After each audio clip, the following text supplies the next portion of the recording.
सभी साधकों को और सबके अंदर बैठे परमात्मा को मेरा प्रणाम।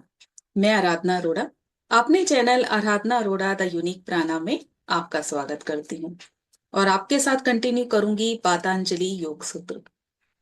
जैसा कि ऋषि पतंजलि ने यहाँ पर कहा है कि योगा नहीं योग, योग यानी आंतरिक योगा, आंतरिक योग, स्वयं को जानना।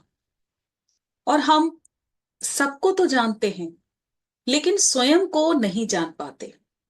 स्वयं को जानना वो भी बहुत ही ज्यादा बारीकी से। ऋषि पतंजलि ने अनुभव के आधार पर इन सूत्रों को रचा। जैसे हमारा पूरा, हमारी सोच, हमारी प्रवृत्ति, सारा कुछ इन सूत्रों के माध्यम से उन्होंने कह डाला। अगर कोई साधक सचमुच आध्यात्मिक यात्रा पर आगे बढ़ना चाहते हैं, बहुत जरूरी है पतंजलि योग सूत्रों को बहुत बारीकी से सुनना, उन सूत्रों को समझना और अपनी जीवन यात्रा में उसको लेकर आना, अपने जीवन को परिवर्तित करना। तो आपसे मेरी विनती है सूत्रों को बहुत अच्छे से सुने, क्योंकि बहुत गहराई लिए हुए सूत्र हैं, अनुभव के आधार पर ये सूत्र हैं।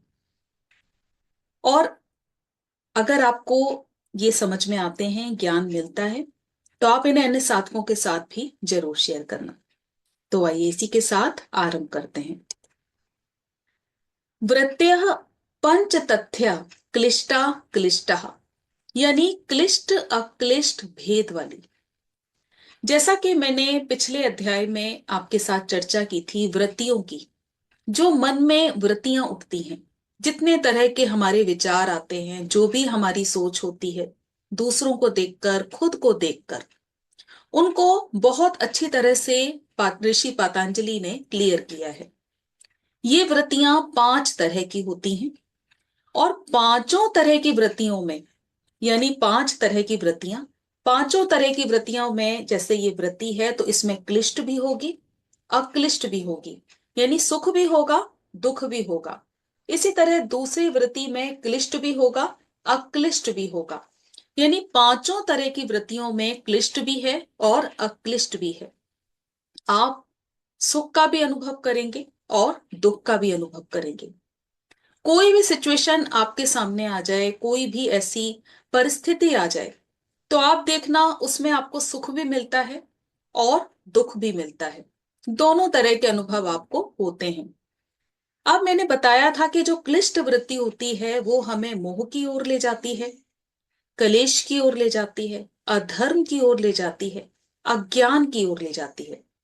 इसमें रजस और तमस ऊपर होते हैं और सत्व नीचे होता है। अब दूसरी प्रवृत्ति है अक्लिष्ट, यानी क्लिष्ट की अपोजिट, जिसमें सत्व प्रधान तो ऊपर और जो रजस और तमस हैं वो नीचे।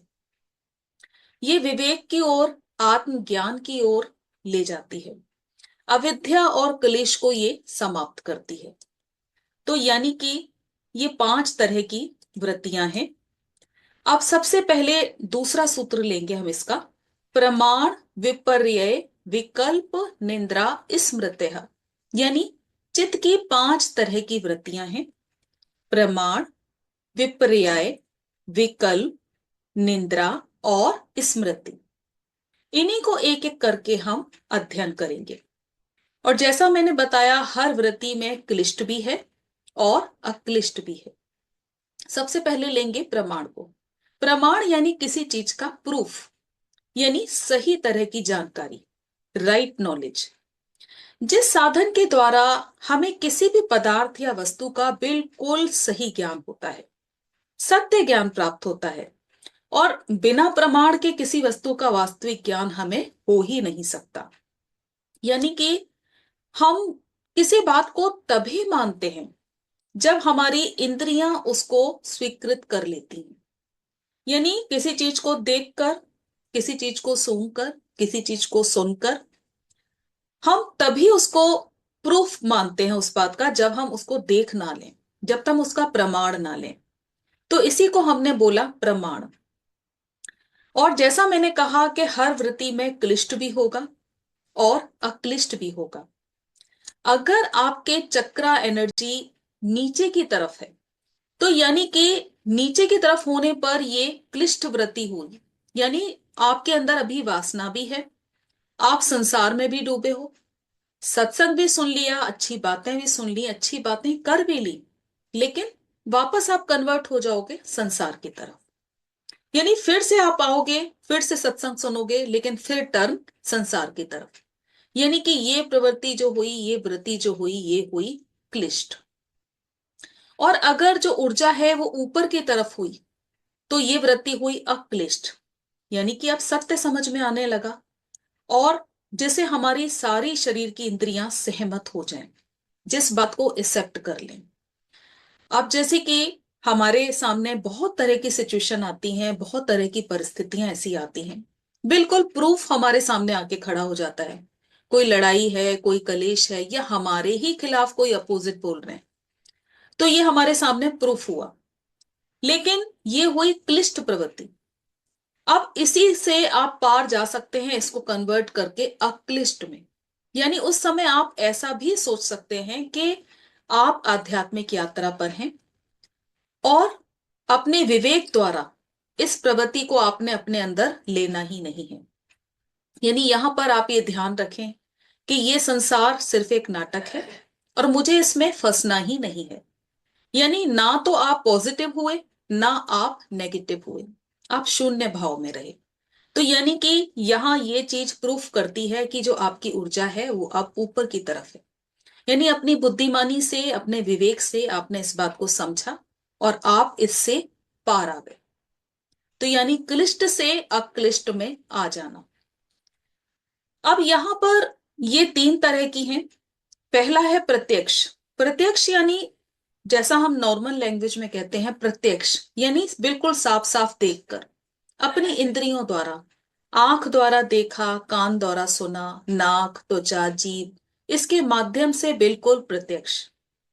आंख से देख लिया वो भी प्रूफ हुआ, किसी बात को कानों से सुन लिया वो भी प्रूफ हुआ, किसी बात की स्मेल ले ली वो भी प्रूफ हुआ, और जीभ से किसी चीज का टेस्ट कर लिया वो भी प्रूफ हुआ।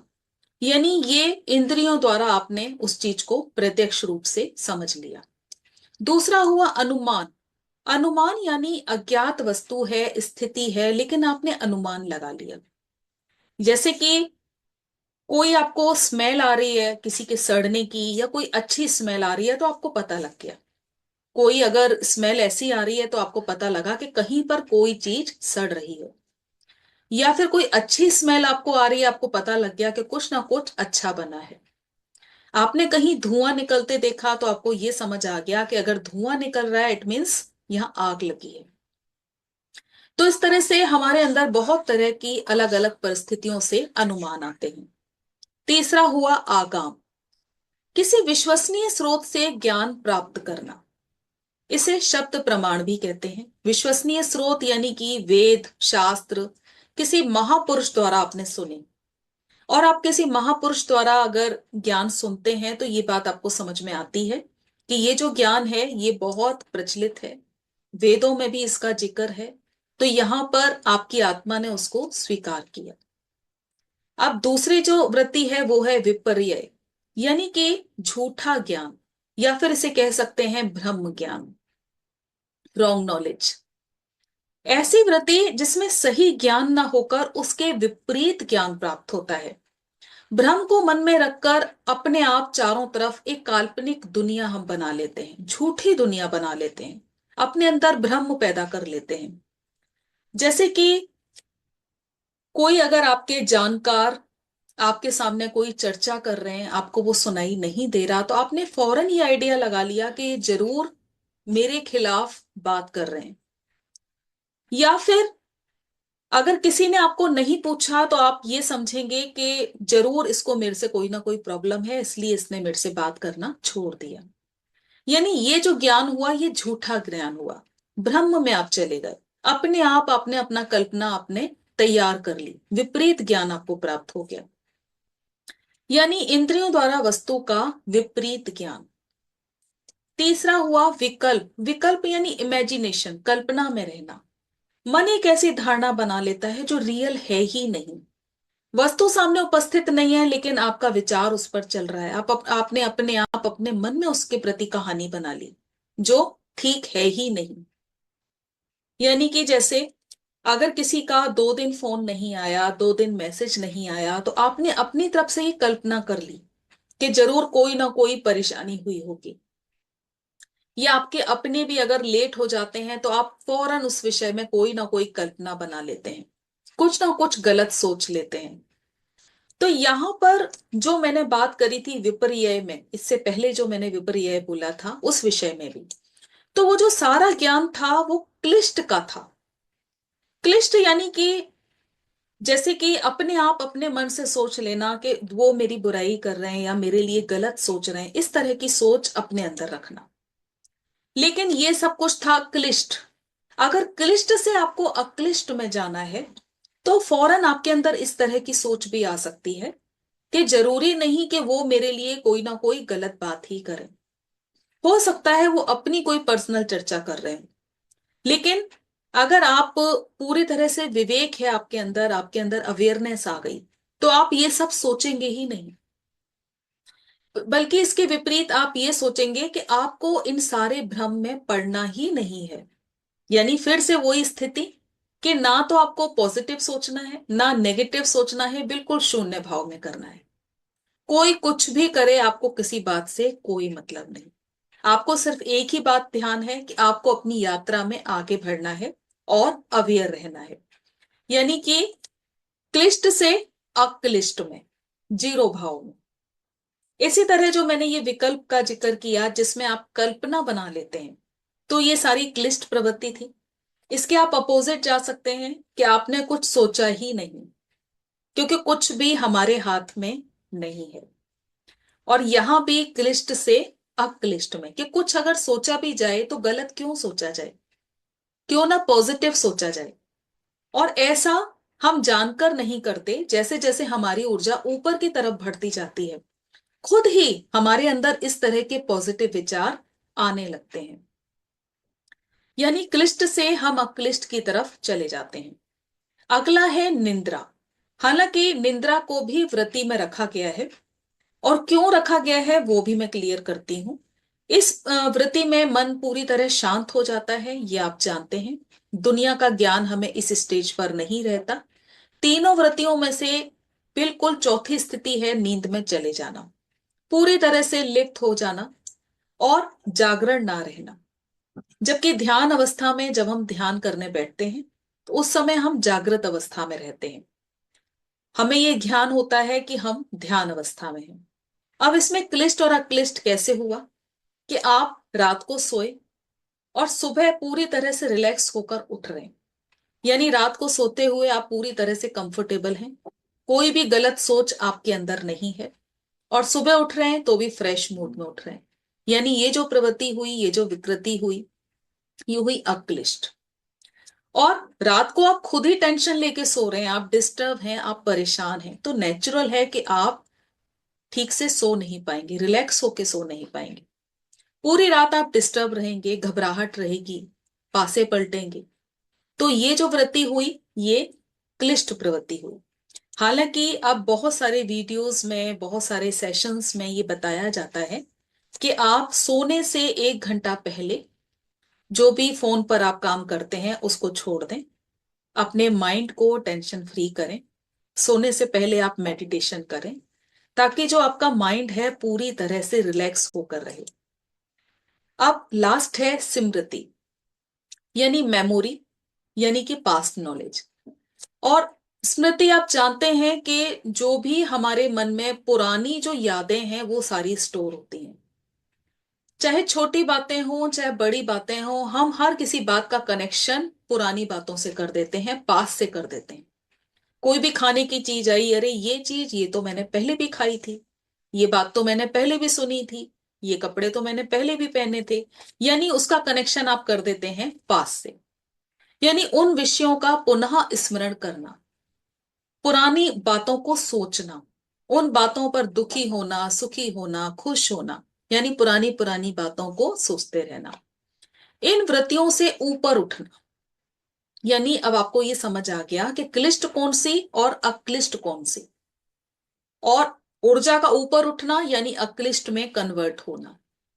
तो जब धीरे धीरे अवेयरनेस आ जाती है, आप ऊपर उठ जाते हैं, वृत्तियों के पार हो जाते हैं, यानी कि अब आपके अंदर अवेयरनेस आ गई, ज्ञान आ गया, अपने अपने अपने असली स्वरूप में आ जाना। अब यहां से इस पूरे कॉन्सेप्ट का जो मैंने कंक्लूजन निकाला वो ये निकाला कि जब आप अपने अंदर ऊर्जा से भर जाते हैं, और ऊर्जा से किस तरह से भरेंगे? साधना से, तप से, पूरी तरह सात्विक होके, श्रेष्ठ मार्ग पर चल के, सत्य को अपना के। इस तरह करने से आपकी जो ऊर्जा का संचार है वो ऊपर की तरफ उठता जाता है, और इजीली आप इन वृत्तियों के पार हो जाते हैं, क्योंकि यहां पर कोई भी एफर्ट आपको जानकर नहीं करना। खुद ब खुद जैसे जैसे आप सात्विक मार्ग पर आगे बढ़ते जाएंगे, आपके अंदर ये बदलाव अपने आप होते जाएंगे। तो मुझे पूरी उम्मीद है आप बहुत अच्छे से सारे ज्ञान को समझे हैं। अपने अनुभव को मेरे साथ शेयर करना, और इस सेशन को आगे भी शेयर करना। तो बहुत बहुत धन्यवाद आप सभी का।